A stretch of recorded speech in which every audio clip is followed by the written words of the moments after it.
안녕하십니까. 참으로 국가적으로 어려울 때 여러분들 만나게 돼서 진심으로 감사드립니다. 공부가 순교라고 하는 생각을 하게 되네요. 여러분 모두 힘들 때 열심히 공부하셔서 하나님 나라 귀한 역군들이 될 수 있기를 바랍니다. 오늘은 공간복음 신학 첫 번째 시간, 공간복음이란 무엇인가 첫 강의를 하겠습니다. 그리고 잠시 쉬었다가 이어서 두 번째 강의를 진행하도록 하겠습니다. 우선 공간복음 들어가기 전에 복음서는 왜 여러 개인가? 마태, 마가, 누가, 요한. 공간복음은 마태, 마가, 누가복음이고 제4복음은 요한복음이죠. 그리고 경전으로 알려져 있는 이 4개 복음서 외에도 외경 복음서가 더 있어서 실제로는 30여 개의 복음서들이 현존하고 있습니다. 제가 복음서를 전공하는 사람이기 때문에 그 모든 문서를 가지고 있는데 필요하신 분은 언제든지 제 연구실에 오셔서 함께 어떤 내용, 어떤 종류가 있는지 살펴보시면 좋겠습니다. 복음서는 예수님의 생애와 교훈을 전해주는 아주 특별한 문서입니다. 하나만 족하지 왜 여러 개일 필요가 있는가? 이런 질문은 지금 우리들만 하는 것이 아니라 2세기 중엽 타티아누스도 이런 질문을 했어요. 영어로는 타티안이라고 표현하지요. 그래서 그 사람은 디아 테사론이라고 하는 책을 썼습니다. 디아 무엇을 통해서라고 헬라어고, 테사론은 조화롭게, 4개를 조화롭게 한다고 하는 그런 뜻입니다. 그래서 복음서 마태, 마가, 누가, 요한복음을 이 타티아는요, 자기 나름대로 예수님의 공성에 순서에 맞게 쭉 늘어났어요. 물론 디아 테사로는 현존하지 않죠. 그러나 사본이 아주 귀했던 시기에 교부들의 기록에 이 디아 테사론의 문서들이 사복음서를 자기 나름대로 하나의 책으로 만들어 놓은 이 문서들이 현존하고 있기 때문에 우리가 그것을 복원해서 가지고 있습니다. 누가복음 1장 1절을 보면 이미 복음서 기자는 자료 비평과 편집 비평, 우리가 이야기하는 하나님 말씀 비평하느냐 이렇게 말하시는 의문을 갖고 있는 분도 있을 수 있지만 비평이라기보다는 방법론, 메소돌로지라고 생각하면 좋습니다. 이미 누가복음 1장 1절로 4절까지도 먼저 기록된 예수님에 대한 행적과 기록들을 면밀하게 살펴보고 그것을 순차적으로 연구해서 데오빌로 각하가 자세히 알 수 있도록 그렇게 정리했던 이런 내용들 표현되고 있어요. 우리 중에 이루어진 사실이라고 하는 표현이 나오는데 여기에서 이 사실 또 내력이라고 하는 이 단어가 헬라어로 디에게시스라고 하는 단어입니다. 내러티브, 영어로는 내러티브 방법론의 아주 중요한 용어인데 우리말로는 이야기죠. 예수님의 말씀과 행적을 이야기의 내러티브의 서사성 속에서, 연속성 속에서 잘 이해해서 신약성서에 단 한 번밖에 나오지 않는 하팍스 레고메논, 한 번 등장하는 용어죠. 한두 번 더 등장하는 용어는 하팍스 레고메나 이렇게 표현하는데 아무튼 많이 등장하지 않는 그런 단어로서 누가는 누가복음을 기록하며 차례대로 배운 바의 확실함을 알게 하기 위해서 근원부터 자세히 미루어 살피는 이러한 작업을 했던 것을 알 수 있습니다. 공간복음은 영어로 sin, optics 이렇게 이야기하는데 sin은 헬라어 sin, 함께, 영어의 with라고 하는 뜻이고 optic은요 seeing, 영어로 보다, 봄이라고 하는 뜻으로 시놉틱은 함께 본다 하는 뜻이에요. 예수님의 교훈과 생애에 관해서 공간복음서 기자들이 동일한 관점에서 다루고 있는 것이 마태, 마가, 누가 복음이지요. 그래서 함께 본다고 하는 그런 관점을 이해할 수 있습니다. 공간복음이란 예수님과 예수님의 삶과 말씀에 대해서 같은 견해를 가지고 같은 내용으로 기록하고 있기 때문에 공통적인 관점에서 기록된 복음서들을 의미합니다. 그래서 공관복음은 여러분 너무 잘 아시는 대로 마태복음, 마가복음, 누가복음이죠. 요한복음은 공관복음서와 비교해 볼 때 관점의 차이가 많기 때문에 학자들은 제4복음서다 이렇게 부르고 있습니다. 예수님의 세례에 대해서 공관복음은요, 제일 먼저 기록된 마가복음은 예수님께서 세례요한에게 세례받으시는 내용이 조금 더 주저함 없이 그냥 예수님이 세례요한에게 가시자마자 요한이 세례를 베푸는 그런 내용이 나와요. 그러나 마태복음은 세례요한이 주저하죠. 제가 당신에게 세례를 받아야 되는데 당신이 내게로 나오십니까? 이렇게 할 때 예수님께서 하시는 말씀이 뭐예요? 이렇게 세례를 베풀어서 하나님의 의를 이루는 것이 마땅하다 이렇게 이야기해요. 여기서 하나님의 의라고 하는 것은 여러분이 이번에 공관복음 신학을 듣는데 마태복음이 아주 중요하게 다루는 신학적 용어예요. 의라고 하는 것은 하나님과의 의로운 관계, 로마서 1장에서는 그렇게 표현이 되지만 마태복음 1장에서는요, 하나님께서 맺어주신 그 정의를, 그 뜻을 드러내는 그런 의미로 사용이 되고 있습니다.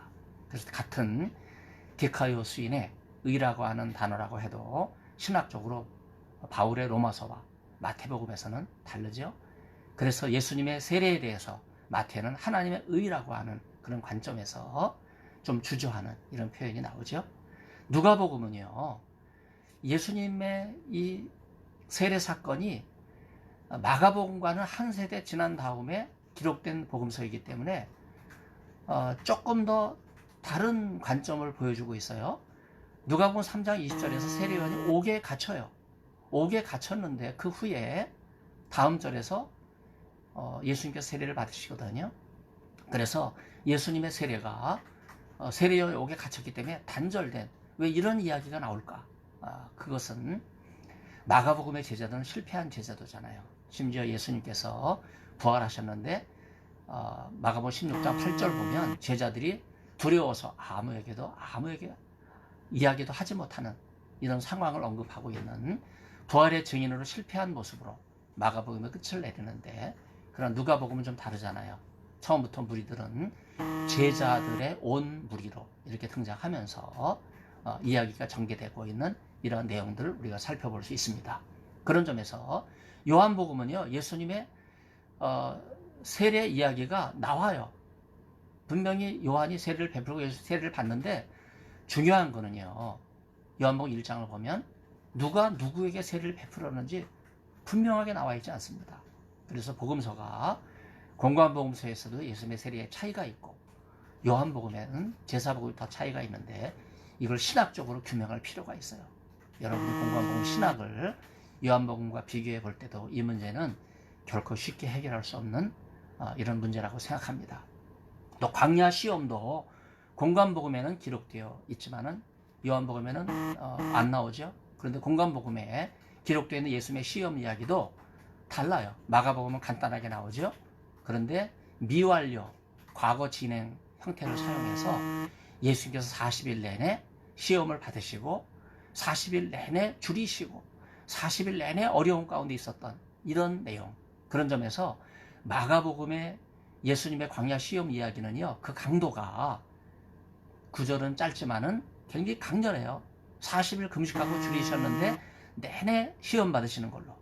그러나 마태복음 4장과 누가복음 4장, 공교롭게 4장인데 마태복음, 누가복음 공통 자료가 바로 예수 말씀 복음서 Q. Q는 독일어 크벨레. 그래서 마태와 누가복음의 공통 자료라는 뜻이잖아요.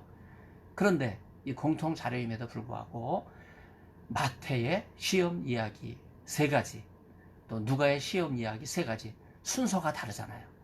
여러분, 이것도 신학적으로 규명해야 될 중요한 내용입니다.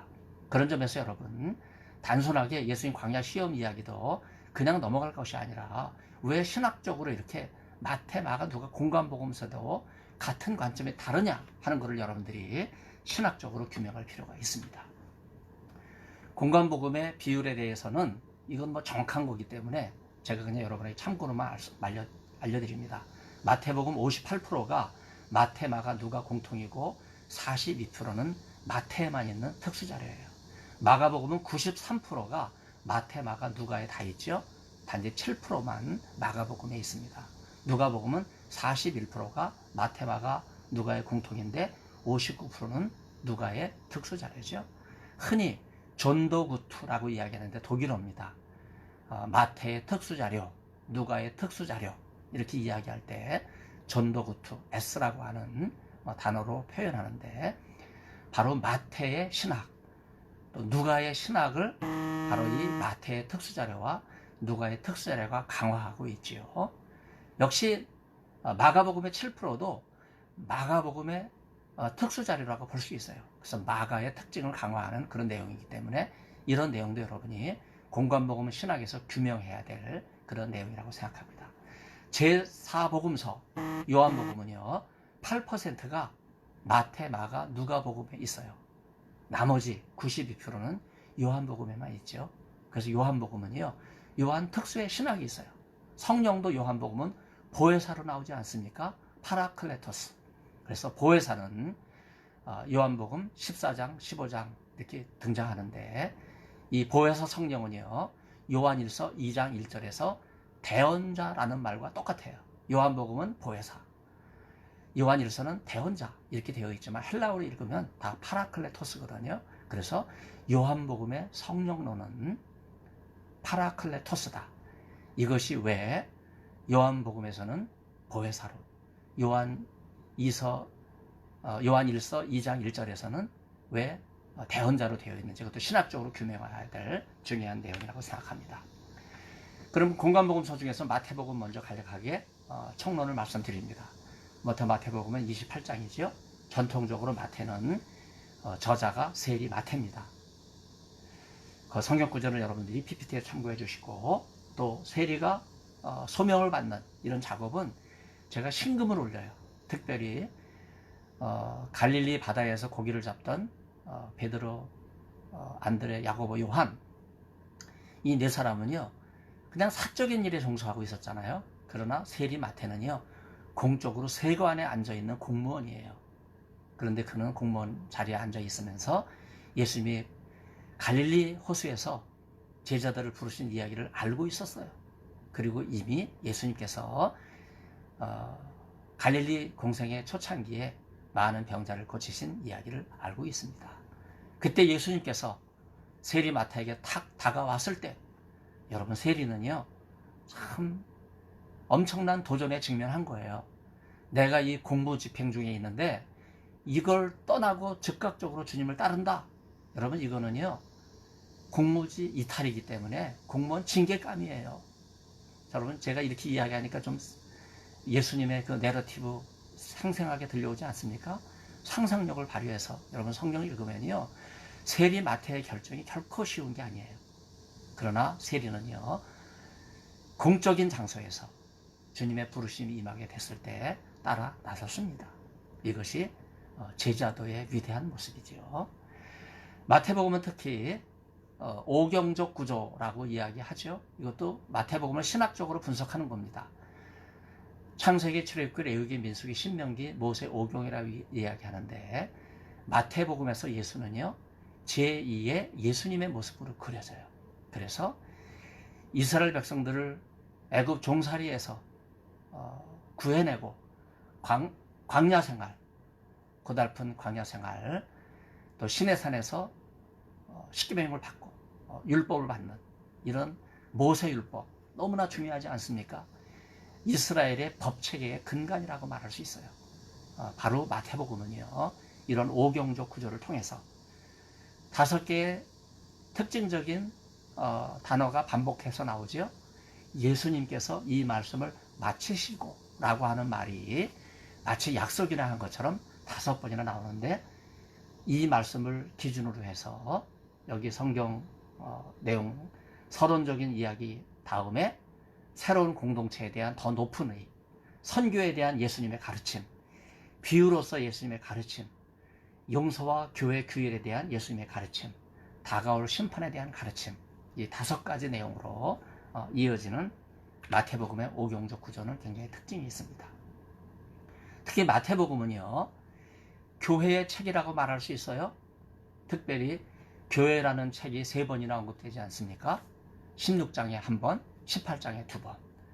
이상하게도 복음서에 마가나 누가 요한복음에 교회라는 단어가 안 나와요. 요 마가복음에만 교회라는 단어가 나올 정도로 마태복음은 이 교회의 신학이라고 하는 측면에서 여러분이 마태의 신학을 조명할 필요가 있습니다. 물론 교회라고 하는 말은 에클레시아죠. 네, 에클레시아라는 단어가 마태복음에 3번 사용됩니다. 그러나 이것이 구약과 연결돼서 회중, 모임과 어떤 연관이 있는지 그걸 여러분들이 마태의 신학을 논할 때는 반드시 구약의 모임과 회중이라고 하는 단어도 함께 연구해야 될 그러한 대상입니다. 특히 마태복음은 예수님을 교사의 모습으로 그려요. 그래서 예수님께서 아주 친절하게 제자들을 가르치시는, 시청각적으로 보여주시고 문답식으로 보여주시고 극적인 효과를 자아내기 위해서 여러 다양한 상황을 연출하는 이런 모습들이 마태복음에는 등장하죠. 특별히 마태복음 13장에 나오는 기적 이야기는 예수님께서 하나님의 나라, 특히 마태복음은 하나님의 나라를 천국, 하늘 나라로 많이 묘사하지 않습니까? 그러면서 다양한 비유들을 통해서 하나님의 나라를 친절하게 교사의 모습으로. 여러분, 비유가 뭡니까? 하나님의 나라, 하늘의 언어로 이야기하면 누가 그걸 알아듣겠어요? 그래서 인간의 언어로 빗대어서 아주 자연스럽게 설명함으로써 세상의 언어로 하나님 나라의 신령한 세계를 설명하는 아주 탁월한 교사의 모습이 마태복음에 등장합니다.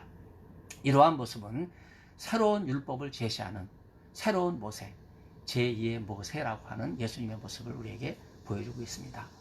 마태복음 4장 17절과 16장 21절에 이때로부터 예수님께서 시작하였다 라고 하는 이 단어가, 이 문구가 2번 나오는데, 학자들은 이 문구를 중심해서 전후로 마태복음을 3등분으로 나눠요. 저는 이것을 삼위일체 구조라고 이야기하죠. 아까 말한 오경적 구조에서는요, 마태복음 1장, 2장의 탄생 이야기, 그리고 27장, 28장의 순환과 부활 이야기는 빠져 있어요. 그 가운데 있는 내용을 모세 오경적 구조로 나눴다면, 이제 제가 말씀드리는 이 4장 17절과 10장 21절로 구분되는 이 특징적인 구절, 이때부터 예수님께서 여러 내용을 시작하셨다 하는 이 2구절 전후에서 3등분으로 나눠지는, 그래서 첫 부분에서는 하나님의 아들로서 예수님께서 메시아 사역을 준비하는 그런 내용이 나오고, 가운데는 이스라엘을 향한 메시아 예수님의 선포, 그리고 세 번째 부분은 하나님의 아들 메시아 예수님의 죽으심과 부활. 그래서 성부, 성자, 성령, 삼위일체 하나님이 여기 다 개입되어 있어요. 이것을 우리가 볼 수 있는 삼위일체적 구조입니다. 저는 마태복음의 특징에서 하나님의 사랑과 세계 선교라고 하는 그 장신대 100주년 기념 총서에 고려원단에서 연구비를 받아서, 연구비 받았지만 제가 전액 다 장신대 장학금으로 기부했습니다. 아무튼 저는 그 책에서 마태복음 구조를 임마누엘 구조로, 여러분, 임마누엘이라는 단어가 마태복음 처음 나오고, 그 단어가 마태복음 처음부터 끝까지 마태복음 28장에 항상 함께 있으리라, 임마누엘은 아니지만 함께 있는다고 하는 표현이 임마누엘, 상징적 표상이잖아요. 그래서 마태복음 전체에서 이거를 찾아내서 사실은 저는 임마누엘 구조를 여러분에게 제시합니다. 아무튼 마태복음의 특징은요, 구약 성경을 직접 인용하는 기록된 바, 빈번한 구약 성경 100회가량 하는데 인용하고 있는데, 모든 일이 된 것은 선지자로 하신 말씀을 이루려 하시니라. 이에 선지자로 말씀하신 바가 이루어졌느니라. 정말 철저하게 랍비, 교사로서 구약의 전문가이신 예수님께서 구약의 말씀을 인용하시는 이런 말씀들, 특히 시험 이야기에서 신명기 말씀을 인용하면서 마귀 시험을 물리치는, 이거는 너무나 놀라운 모습이지요. 여러분, 신학은요, 하나님 말씀을 근거로 해야 돼요. 성경 신학은요, 교제식 신학과 달리 정치신학은 이론을 체계화하고 철학을 체계화해서 그것을 대입해가지고 신학을 체계화하지만 성서신학은요, 성경 본문을 가지고 이야기하는 거예요. 그래서 여러분이 공강부터 신학을 이야기할 땐 반드시 공강부 본문이 말하는 거기서 신학을 체계화해야 된다. 여러분 그런 생각 하셔야 됩니다. 특히 마태복음은 유대 지향적 경향이 있어요. 율법과 성전 제의, 유대 간섭을 강조하죠. 전통적인 유대 중심적인 사고방식, 그걸 볼 수 있어요. 그래서 유대인의 관습에 코세르, 정결예법도 등장하죠. 또 여러 가지 유대인의 특별한 그 제의들, 이런 거를 아주 강조하는 이런 내용들이 나옵니다. 마가복음을 알고 있는 마태 입장에서 보면 마가가 소홀히 하고 있는 유대 율법을 아주 구체적으로 다루고 있는 그런 내용들을 살펴볼 수 있어요.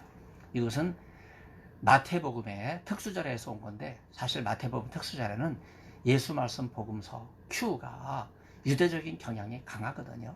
그렇기 때문에 예수님께서 구약 성경을 인용하시고 구약 성경에 뿌리를 내리고 있기 때문에 그 전통이 자연스럽게 예수님 말씀 복음서 Q를 통해서 마태복음에 들어갔다. 여러분이 그렇게 이해하시면 좋겠습니다.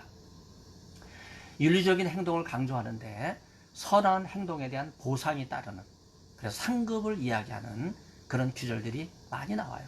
이 땅에서는 철저하게 고난을 당하지만 그러나 하나님의 나라에서 보상을 받고 큰 상을 받는다 하는 이러한 말씀들이 오늘 우원 급상 폐렴과 또 동성애로 인해서 어려운 가운데 있는 한국교회에 많은 위로가 되는 말씀이라고 생각합니다. 중요한 거는 믿음에 부합되는 선한 삶을 살도록 권면하는 거예요. 여러분, 신앙은 어떤 이념에 움직이는 게 아니잖아요. 이데올로기에 움직이는 게 아니잖아요.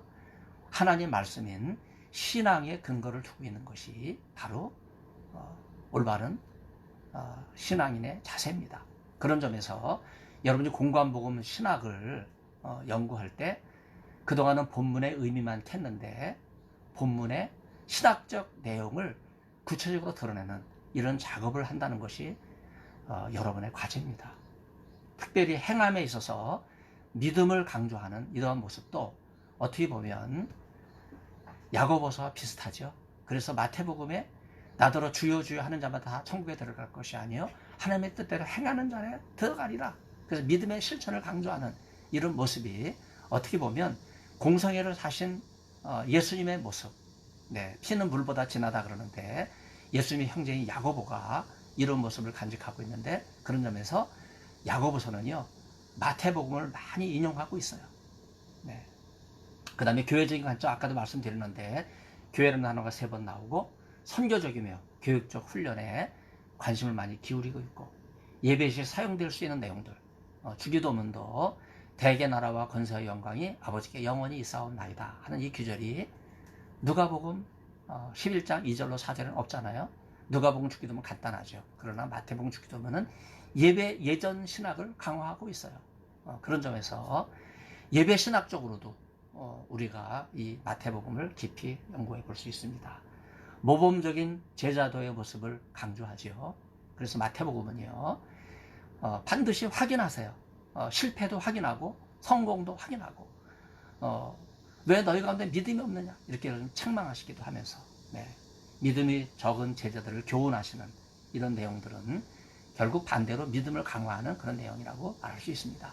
특별히 마태복음 8장과 9장 예수님의 기적이 쫙 나오지 않습니까? 거기서 중요한 거는요 신학적으로 faith, 믿음이에요. 믿음을 확인하고 기적이 일어나는 이제 그 내용이 나오고, 또 다른 걸 이야기한다면 제자도, discipleship이죠. 제자도 신학도 마태복음 8, 9장 기적 이야기 아주 중요하게 나와요. 그런가 하면 하나님의 나라, the kingdom of God, 바로 예수님께서 기적을 통해서 하나님의 나라를 보여주시지 않습니까? 그 다음에 예수님이 누구신지를 보여줘요. 크리스톨로지, 기독론. 기적은 단순히 기적이 아니라 기적을 행하시는 분이 누구신지를 보여주는 거기 때문에 단순한 기적이 아니라 거기 신학적인 내용들이 함축되어 있다 하는 것을 여러분들이 확인할 수 있습니다. 마가복음은 총 16장이죠. 전통적으로 마가복음은요, 골로새 4장 10절에 의하면 바나바의 생질로 알려져 있습니다. 이걸 전통을 무시하면 안 돼요. 그래서 마가의 저자는 바나바의 생질이죠. 베드로전서 5장 13절에 베드로의 아들이라고 하는 이름도 나오죠. 생질이니까 너무나 가깝게. 바나바는 바울과 함께 1차 선교 여행을 떠났던 사람이지 않습니까? 그때 마가가 대동하지 않아요? 동행하죠.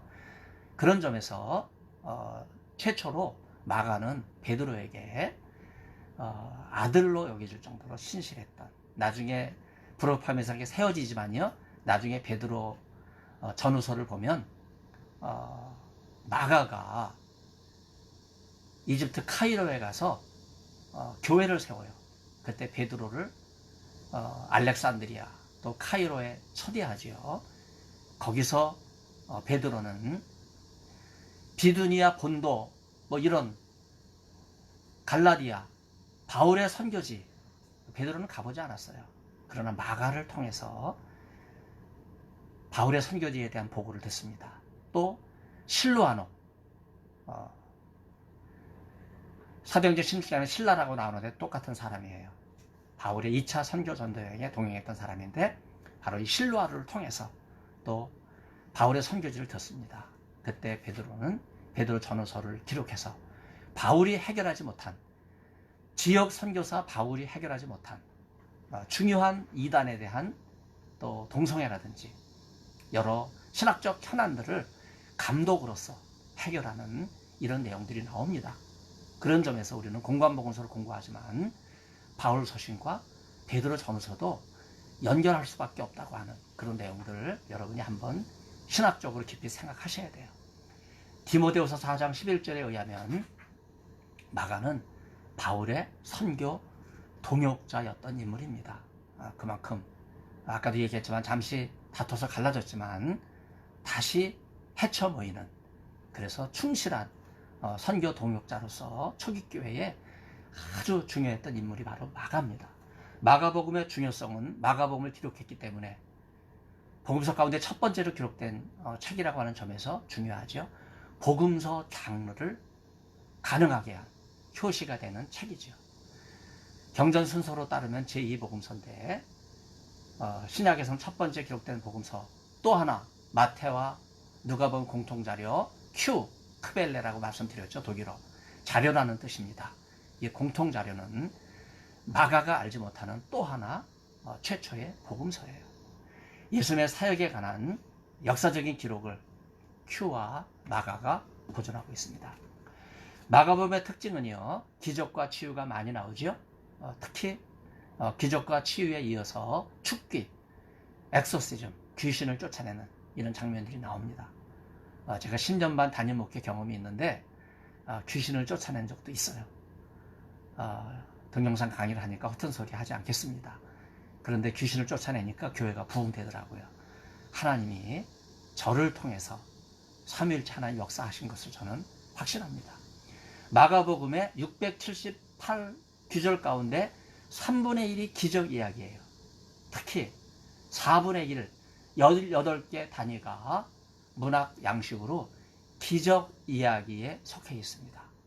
그런 점에서 예수님의 이 기적이 마가복음에는 아주 원형 그대로 적나라하게 기록되어 있다고 볼 수 있습니다.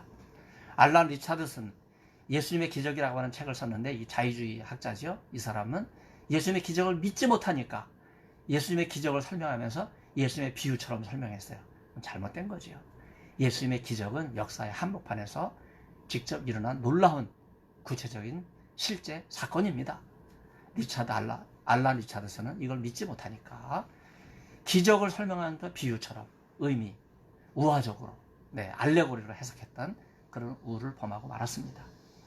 기적은 문제 제기, 해결, 치유의 증거, 관찰자 반응에 대한 기록을 곁들인 결심보도, 그래서 놀라고 하나님께 영광 돌리고 하나님의 나라의 능력이 임하고 믿고 주님을 따르는 이런 공생의 놀라운 능력으로 나타납니다. 18개 가운데 특별히 13개는 치유 기적이에요. 그리고 4개는 13개 중에서 4개는 축기 기적인데 치유의 기적 제가 이렇게 구분해 놓은 거 여러분 종류까지 제가 친절하게 해놨습니다. 이 내용은요 제가 번역한 현대성서주서 라마 윌리엄슨의 내용을 제가 번역했기 때문에 정리해 놓은 것을 여러분에게 알려드립니다. 특별히 마가복음은 고난의 복음이죠. 예수님의 광야 시험, 예수님의 광야가 어딘가 여러분들 잘 그 성질을 가고도 잘 이해를 못해요. 여리고도 예수님의 광야고, 베들레헴도 광야고, 예루살렘도 광야고, 사해도 광야고, 쿰란도 광야예요. 유대 광야가 이렇게 널찍하게 되어 있습니다. 거기 지도로 표시되어 있는 이런 지역, 12지파 가운데 유다지파가 차지했던 땅, 바로 그 지역 대부분이 광야라고 하는 것을 여러분들이 기억하셔야 돼요. 가장 척박한 땅을 유다 지파가 받았습니다. 아무리 성도들이 큰 고난을 당한다 할지라도 그 고난은 이미 예수님께서 먼저 당하신 고난이라고 하는 것을 신학적으로 변증하는 거예요.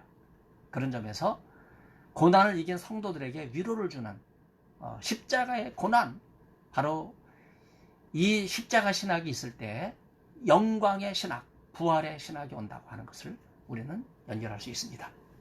마가복음만이 예수님께서 광야 시험을 받을 때 맹수들과 함께 있었다 이렇게 보도하고 있어요. 그런데 시중 들더라, 천사들도 시중 들더라. 참 재밌는 표현이에요. 맹수들도 있었고 천사들도 있었고. 여러분 고난만 있는 게 아니에요. 지금 우한 급성 폐렴과 동성애가 한국교회를 위협하고 있지만 이런 고난 가운데서도 남은 자 7,000명을 하나님께서 숨겨두셔서 여러분 믿습니까? 우리는 믿음으로 나가야 돼요. 하나님께서는 반드시 이 고난을 이기게 하실 것입니다. 현실적으로 마가복음은요 로마 박해 시대 맹수들 앞에서 순교했던 마가 공동체 사람들에게 엄청난 위로와 용기를 줬을 거예요. 이 고난의 신학은요 예수님의 고난에 대입해 보면 우리가 당하는 고난은 아무것도 아니죠. 네. 이유 없는 오해를 받는 경우도 있어요. 로마에서 이교도들과 함께 생활하는 성도들은 아무런 이유 없이 오해를 받는, 성만찬 예식을 카타콤에서 행하니까 몰래 숨어들어서 야밤에 식인을 하는 사람들이다. 이런 오해가 있었잖아요. 네, 이런 참 불필요한 오해. 예수님도 가족들에게 정신이 이상하다 하는 이런 오해를 받았고, 네, 관원들로부터도 귀신이 들렸다 하는 이러한 오해를 받았어요. 그런가 하면 배반과 박해가 있죠. 로마의 박해와 공포 분위기, 고발과 또 친척들이 오해하는, 고발하는, 박해하는 이런 상황. 마가복음 14장 10절을 보면 예수님께서는 배신자 누구예요? 12명, 많지도 않아요. 가룟 유다가 예수님을 팔아넘기지 않습니까? 참 너무나 안타까운 일이에요. 여러분, 이게 오늘의 현실 속에 있어요. 그런 점에서 우리는 항상 깨어 있어야 됩니다. 김일성의 삼촌 강량국이가 평양신학교 출신이에요. 그때 뭐 평양신학교밖에 없었으니까. 근데 이 사람이 민족의 배반자 아닙니까? 이게 우리 슬픈 역사예요. 배반자 가운데 가룟 유다에 해당되는 사람이라고 말할 수 있겠지요. 성도들이 감당해야 될 고난과 박해, 이미 예수님께서 다 당하신 거예요. 그래서 예수님을 깊이 묵상하면 우리는 이런 배반과 박해, 오해도 다 이길 수 있으리라 생각합니다. 고난 아래에 있는 성도들을 격려하는 말씀 가운데 4장 17절을 보면 그 속에 뿌리가 없어 잠깐 견디다가 말씀으로 인하여 환난이나 핍박이 일어날 때 곧 넘어지는 자. 예수 씨 뿌리는 자의 비유에 가시덤불이 막 덮여있는 그런 광경을 살펴보세요. 우리 삶이 앞이 막히고 뒤가 막히고 옆도 막히고 사방이 꽉꽉 막혀서 어떻게 해야 될지, 여러분 위로 하늘이 열려있는 것 하나님께서 굽어 살피시며 하나님 말씀을 보내셔서 그 말씀으로 이기게 하시는 것, 여러분 위로받을 수 있기를 바랍니다. 마가복음 9장 49절에 사람마다 불러서 소금치듯 함을 받으리라 하는 말씀이 나오죠. 당시 박해가 얼마나 열화같이 맹렬했는가 하는 것을 보여주는 말씀이라고 생각합니다. 형제가 형제를 배신하며 아버지가 자기 자식을 그 자식이 자기 부모를 넘겨주며 예수님 까닭에 모든 사람으로부터 미움을 받게 될 성도들을 교훈하는 이런 말씀이 마가복음 13장 9절로 13절까지. 그래서 8장에서는요, 아무든지 나를 따라오려거든 자기를 부인하고 자기 십자가를 지고 나를 쫓을 것이니라. 여러분, 고난의 복음이라고 하는 것을 마가복음은 보여주고 있어요. 결국 하나님의 아들로 고백하는, 신학적으로 중요하죠. 백부장이 마가복음 15장 39절에서 진실로 이 사람은 하나님의 아들이었도다. 여러분, 인자 기독론이 하나님의 아들로 마감하는 이런 기독론적 발전이라고 보면 안 됩니다. FC 바우르는 헤겔의 변증법적 신학을 통해서 기독론적 발전을 주장했어요. 이건 잘못된 거예요. 구속사학파 신학자 오스카 쿨만 신약의 기독론이라는 책을 통해서 예수님의 기독론을 발전사관으로 이야기했는데 이거 이단적인 책입니다. 여러분, 예수님의 자의식 속에 처음부터 하나님의 아들 자의식이 있었어요. 백부장이 늦게 알았던 거죠. 그런 점에서 기독론은요, 하나님의 말씀을 통해서 계시된 내용이기 때문에 발전사관에서 이해되면 안 됩니다. 누가복음을 가면 총 24장이고 누가라는 인물은 시작 3번 등장하죠. 골로새 4장 10절에서는요, 사랑하는 의사로 기록되어 있어요. 빌레몬 1장밖에 없는데 24절에서는 바울의 동역자로, 디모데후서 4장 11절도 선교 동역자로 등장합니다. 누가는 누가복음과 사도행전을 기록한 저자지요. 1부작, 2부작. 그래서 마가복음과는 달리 누가복음은요, 가장 짧은 복음서가 마가복음이라면 누가복음은 가장 긴 복음서고, 여기에 또 사도행전까지 있어서 사실 신약성경 비율로 보면 4분의 1이 누가의 작품이에요. 네. 그 절반은 또 바울의 작품이지요. 그런 점에서 바울의 조력자로 여러분 보시지 말고, 저는 누가는 바울 선교 동역자다 이렇게 불러요. 제가 처음에 귀국해서 장신대 선교대학원에 지금 계시는 선교학 교수님들이 아무도 안 계셨죠. 총장님만 계시고 이광선 교수님 대학원장으로 계실 때 제가 와서 선교대학원에 선교신학, 성서신학, 헬라어, 신약서기, 한글 강좌, 영어 강좌 제가 3년 동안을 가르치면서 복음서를 또 신약성경을 선교적인 관점에서 이해했는데, 그때 나온 책이 하나님의 사랑과 세계선교라고 하는 책이 아까도 언급된 내용으로 있습니다. 누가가 바울의 제자도 아니고 잠시 바울과 함께 여행을 떠난 사람도 아닌 선교 동역자였다 하는 이러한 사실은 사도행전 곳곳에 언급되어 있어요. 여러분 반드시 확인해 보시고, 위 패시지스라고 얘기하죠. 우리라고 하는 규절이 자주 등장하는데, 바로 누가가 전하는 바울의 선교 기록에 누가가 자신을 바울의 선교에 동역자로 껴놓고서 같은 관점에서 기록하고 있는 이런 특징들을 여러분들이 반드시 확인하고 선교 신학적인 관점에서 누가복음과 사도행전을 읽을 필요가 있습니다. 누가복음의 특징은요, 가난한 자에 대한 관심이 나오죠. 부자들에 대한 경고가 나옵니다.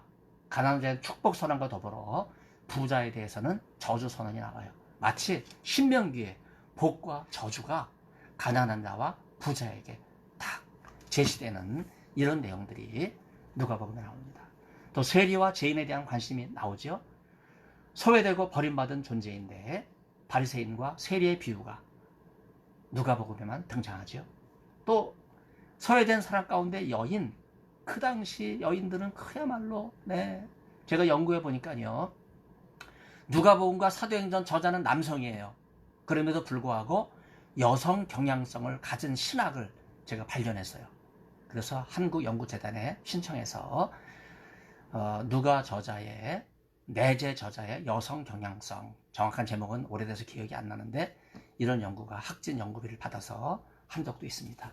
여인에 대한 관심, 사렙다 과거라든지 나인성 과거라든지 마리아와 마르다라든지 예루살렘 성에서 우는 여인들이라든지 뿐만 아니라 사마리아인에 대한 관심이 많죠. 선한 사마리아인의 비유는 유대인들이 경멸하고 천대하던 사마리아인을 오히려 유대인이 따라야 될 모범으로 강조하는, 그래서 누가 내 강도 만난 자의 이웃이 될 것이냐, 굉장히 중요한 질문이죠. 우리는 나를 기준으로 해서 이웃을 내가 선택하는데 강도 만난 자를 기준으로 해서 그가 필요로 하는 사람이 누군가. 여러분, 사랑이 뭐예요? 상대방이 필요로 하는 것 중에 사랑이잖아요. 우리의 이웃은 누굽니까? 나를 필요로 하는 사람이 이웃이에요. 여러분, 그 사람을 향해서 팔을 벌릴 수 있는 여러분이 이웃이 될 수 있게 바랍니다. 그래서 예수님은 사랑을 필요로 하는 사람은 누구든지 찾아가서 사랑을 베풀어 주셨죠. 누가 17장 10명의 한센병자 가운데 한 사람 사마리아인만이 예수님에게 나와서 감사하는, 그래서 받은 바 은혜에 감사하며 하나님을 찬양하는 훌륭한 신앙인, 모범적인 예배자. 여러분, 예배자는 찬양하는 거거든요. 그리고 예물이 없어도 자기 몸이 예물이잖아요. 그래서 로마서 12장 1절 2절 산제사를 드린다 하는데 헬라어를 보면 산제물이에요. 자기를 제물로 드리는, 바로 이것이 참된 예배자의 모습이라고 할 수 있습니다. 우리는 헌금 준비하고 일부만 드리는데 사실은요, 전부 다 하나님 앞에 드려야 되는 거예요. 그러니까 이문밖에 드릴 거 없어. 십자가 밑에서 그 은혜에 감격해서 울 수밖에 없는 것이 우리 인생입니다. 이방인에 대한 관심도 누가복음에 많아서 누가복음은 이방인의 복음서다. 보편주의적 관점, 신학적으로 중요해요. 유니버설리즘. 네. 유대 특수주의가 아니라, 파티큘라리즘이 아니라 유대인에게서 이방인에게로 복음이 넘어가는 보편주의 신학. 그래서 마가복음과 달리 예수님의 족보를 인류의 조상 아담에게까지, 더 나아가서 하나님에게까지 서급하는 이러한 특징이 나옵니다. 특히 이방인, 로마인들, 그 중에서 로마의 관리와 총독들에게까지 기독교를 우호적으로 설명한 그런 내용이 나옵니다. 마지막의 내용은요, 2세기 무라토리안 정경 목록에 나오는데 중세의 사서가 발견된 내용이지만 사실 그 목록은 2세기 거예요. 그래서 가장 오래된 건데, 여기 보면 마태, 마가 복음이 누락되어 있어요. 참 특이하지요. 누가복음부터 나오고, 네. 또 요한 1, 2서까지 있고 3서가 없고, 네. 그 다음에 솔로몬의 잠언이 들어가 있어요. 요한계시록이 있고, 그 다음에 베드로계시록이 있습니다. 베드로 묵시록이라고도 이야기하죠. 4세기경에 시내산 사본, 그 다음에 바티칸 사본 보면, 네. 여러분, 복음서 다음에 사도행전이 안 나와 있죠. 시내산 사본에 로마서로 나오지요. 그리고 야고보서가 빌레몬서, 사도행전 그 사이에 들어가요. 참 재밌는 구조입니다. 그런가 하면 바나바 서신과 헤르마스 목자 외경 서신도 들어가 있습니다. 바티칸 사본을 보면, 네, 히브리서 이하, 요한일서 3서는 위로 들어가 있지만은 정확하지 않는 그런 내용으로 요한계시록이 빠져 있지만, 그렇다고 목록에 들어가 있지 않다고 해서 경전으로 제외된 것은 아닙니다. 그런데 야고보서의 기록을 보세요. 사도행전 다음에 있죠. 네. 그런 점에서 야고보서가 굉장히 논란이 많았던, 저자 문제라든지 논란이 많았던 그런 책이다 하는 것을 우리가 생각해 볼 수 있습니다. 경청해 주셔서 감사드립니다. 잠시 쉬었다가 제 2강을 하도록 하겠습니다.